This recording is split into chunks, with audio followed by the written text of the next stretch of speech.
પકડો છો તો બુટલેગરોને કેમ પકડતા નથી? બરોબર. એમાં ગામવાળા આમની સાથે જે માથાકૂટ કરે છે એમાં સાહેબ બેરમી રીતે બે ચાર રિવોલ્વર મારે છે. પહેલા આ ભાઈને મારે છે એકાંતમાં લઈ જઈને, એને કે તું અહીંયા આવ, એક જગ્યાએ એકલો આવજે, સહી કરવાની તારે એમ કરીને બોલાવે છે, એને મારે છે. પછી ગામમાં આવીને મારે છે.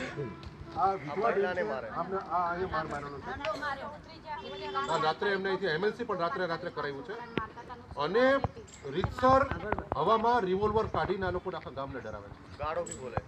હવે કાલે અને મને જે માહિતી છે એ પ્રમાણે સાહેબનું માનસિક સંતુલન ઠીક નથી અને કાલે એને ફાયરિંગ કરીને કોઈ બીજી ઘટના ઘટી ગઈ હોત તો આ લોકો તો પોલીસને સામેથી બોલાવે છે.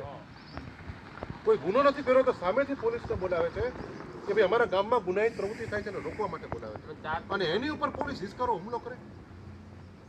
તમે બધાના જેટલા લોકો પોલીસ વાળા ગયા હતા બધાના મોબાઈલ તમે મોકલો, એના સીડીઆર કઢાવો, એના સીડીઆર કઢાવો કોની સાથે લોકોએ વાત કરી છે એની તપાસ કરાવો. એની તપાસ તો ચાલે ત્યાં સુધી એટલા લોકોને ફરજ મુક્ત કરો સાહેબ. તમારે અઠવાડિયું ફરજ ચાલતી હોય તો અઠવાડિયું તમે એને ફરજ મુક્ત કરો. આખું ગામ જૂઠું સાહેબ. ચલો 2-5 માણસો માની લો. કોઈ ધંધો કરવા વાળો હોય હંમેશા ખોટું બોલતો હોય કે ના સાહેબ હું તો ધંધો કરતો જ નતો, હું તો કંઈ કરતો જ નતો, માની શકાય.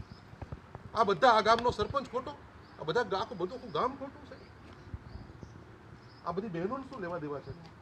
આ બધાને શું લેવા દેવા છે? કઈ રીતે આવું ચલાવી શકાય?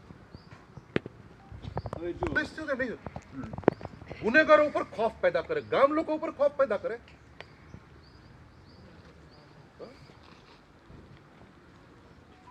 હવે એક વસ્તુ આપણે વાત કરી કે જે નૌસદભાઈએ જે રજૂઆત કરી, આપણે એમ નથી કહેતા કે રજૂઆત ખોટી છે, બરાબર છે, પણ જે રજૂઆત કરી તો બંને પક્ષે આપણે એની તપાસ આપણે જોવી પડે કે